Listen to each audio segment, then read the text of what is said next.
Бәріңізге сәлем. Бүгін штрудель етпен және картошкамен. Бірінші етін жақсылап қуырамыз. Кішкене су қосып, жуа қосып, жақсылап майға, суға дұрыстап қуырып аламыз.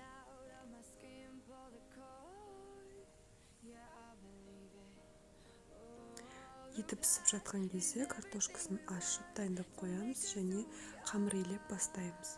Қамырды илеген кезде кәдімгі бешбармақтың жаймасы сияқты қылып илейміз. Оны жылы жерге қоямыз. Бір-екі рет қайырып илеуге болады. Содан кейін картошкасын саламыз. Салардан бұрын уже қамырды дайындап бастаймыз, яғни жаямыз. Жайған кезде өте жұмсақ және жұқа болу керек.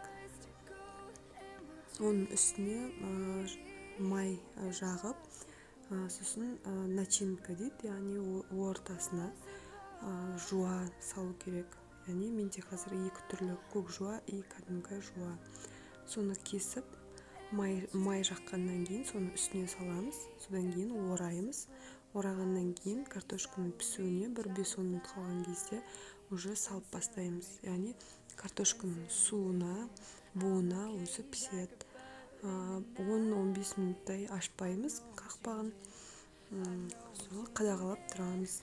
Содан кейін піскен кезде алып әсемдеуге болады, әдемілеуге болады осындай көк жуамен.